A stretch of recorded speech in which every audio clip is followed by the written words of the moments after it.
Now at noon, the White House is walking back comments President Biden made calling for a regime change in Russia, plus another violent weekend in Little Rock. The latest on several investigations and the next time city leaders will address violence. New research shows being hospitalized with flu and COVID at the same time could double your risk of dying. A closer look at those disturbing findings. And Walmart making the call to cut back on cigarette sales in some of its stores. What we know about that decision. But first, you better enjoy this beautiful weather right now because, well, it's Arkansas. Things are about to change. Meteorologist Nathan Scott is here with what we need to know about some possible severe weather in the next few days. Hey, Nathan. Good afternoon, Michael. Yeah, we're starting off the work week with some fantastic weather out there. Lots of sun, temperatures warming up slowly into the upper 50s to lower 60s across the region. There's been some more clouds down into South Arkansas, and you'll see some more clouds throughout the day. But overall, most of us are looking at mostly sunny skies. That's going to help the numbers warm up into the upper 60s to lower 70s across a large part of central Arkansas. Cooler numbers off into northeast Arkansas, but things will be changing going through the work week. Tomorrow, we'll see more clouds and more humidity enters the equation. This is the setup now as the next frontal boundary starts to approach on Wednesday. We do have a low risk of severe weather here in all of central Arkansas, all the area in the yellow. The highest risk of severe weather, this is from the Storm Prediction Center, will be primarily southeast and into eastern parts of the area, especially in the Mississippi. I'll tell you what the main threats are, and we'll have a look at what the radar could look like on Wednesday and also what you can expect for the rest of the work week coming up. Another violent weekend in Little Rock as city leaders continue to work to lower crime here. Let's start with Saturday's deadly shooting outside of a popular Midtown restaurant. Little Rock police are investigating a homicide at Pizza D Action on West Markham and Kavanaugh. New at noon, investigators are identifying the victim as 53-year-old Charles Willis. According to a Facebook post from the restaurant, Willis was an employee there. Police have not provided any information about a suspect. Then yesterday morning, officers found a body near a strip mall in the 5700 block of Patterson Road. That's near West 65th and South University. The victim has not been identified. We're also working to learn more about a weekend shooting in the River Market area. It happened early Saturday morning. Little Rock police tell us 3 people were hurt but are recovering. So far, no arrests have been made. Stay with THV11 for the latest on all 3 of these shootings. This weekend's string of violence happened just hours before a rally against crime at the state capitol. A casket was displayed on the steps of the Capitol to represent the harsh reality of violent crimes in Little Rock. Parents of people lost to violence spoke about their pain. They want solutions to end the cycle of violence. Mayor Frank Scott Jr. also spoke at the event, saying when one soul is lost, it hurts the souls of the entire community. Nearly 100% of the homicides in Little Rock are brothers and sisters of the black faith. And so we're saying right here, not only focusing on one particular race, we focus on the entire race, because when one soul is lost, it hurts the entire souls of the community. Mayor Scott is expected to address violence during his State of the City address tonight. That's happening at the Southwest High School auditorium at 6 o'clock. He'll also cover the accomplishments of the past year and in-depth plans for 2022. It will stream on the city's YouTube and Facebook pages. We'll have more from the address tonight at 10.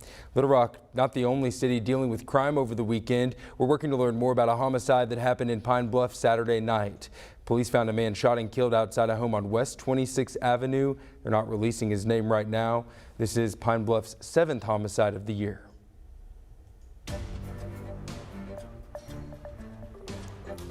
Prospects for peace in Ukraine seem distant at the moment, especially for the millions of Ukrainians whose homes have been destroyed and those who've had to leave the country. Despite those feelings, peace talks are scheduled to resume soon. And as Skylar Henry reports, they come as the White House works to clarify President Biden's unscripted remarks about Russian President Vladimir Putin staying in power.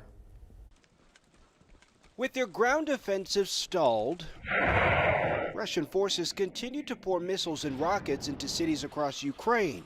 Every day, Putin and his generals, I don't even know whether we still call them soldiers because armed forces do not fight like this, demonstrate how little they value human lives. In Kharkiv, residents cleared rubble from a school hit during a barrage of shelling. This man was one of the people seeking shelter in the school. He says this is a civilian structure. It's a school. They have not been able to take the city, so they decided to destroy it. A Russian delegation arrived in Turkey ahead of peace talks scheduled for Tuesday. But Ukrainian President Volodymyr Zelensky has made it clear any deal must include Russian forces leaving all of Ukraine. Встреча нужна. Russian Foreign Minister Sergei Lavrov says talks could happen between Zelensky and Russian President Vladimir Putin once the two sides are closer on some key issues. President Biden is downplaying comments he made over the weekend when he said Putin cannot remain in power. Were you calling for regime change? Secretary of State Antony Blinken worked to clean up the remarks during a stop in the Middle East. We do not have a strategy of regime change in Russia or anywhere else for that matter. Idaho Senator Jim Risch, the ranking Republican member of the Senate Foreign Relations Committee, called President Biden's comment a, quote, horrendous gaffe. Skyler Henry, CBS News, the White House. In a response, the Kremlin said it's not up to President Biden or any American to decide who will run Russia, adding that it's up to voters in Russia to decide. While fighting in Ukraine continues, we're starting to see some relief at the pump.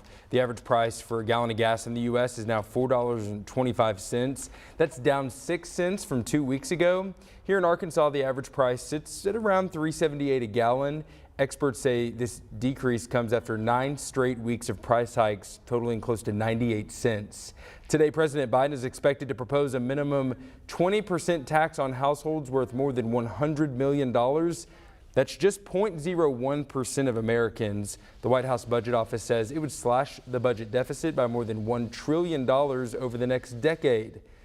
As you might expect, the proposal is likely to face some opposition in Congress. A group of senators is urging the biggest banks in the U.S. to scrap or severely reduce overdraft fees.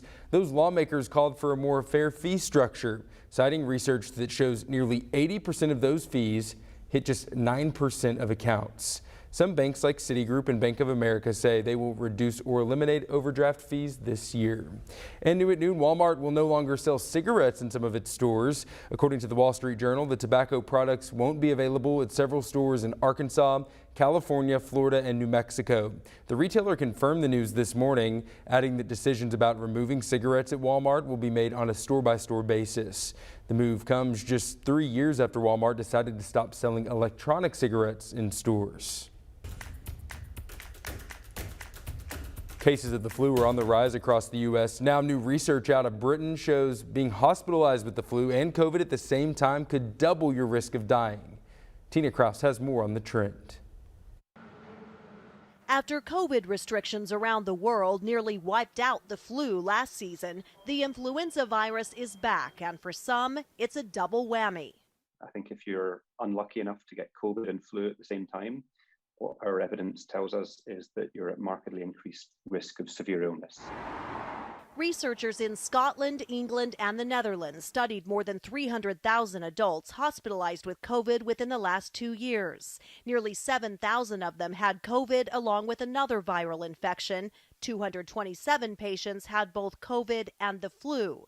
And Professor Kenneth Bailey says those patients were in the most danger. We found that if you have COVID and you also test positive for flu in hospital, then your risk of dying is doubled and your risk of needing a life support machine or a ventilator is quadrupled. 1, 2, 3. Doctors say because both viruses like to attack the same part of the body, the throat, behind the nose, and down into the lungs, testing for the combination is crucial. I think the important message for doctors is we should test patients in hospital for both COVID and flu. As both viruses circulate, researchers expect the mixed infection to become more common and say anyone offered vaccines against COVID or the flu should get them. Tina Kraus, CBS News, London.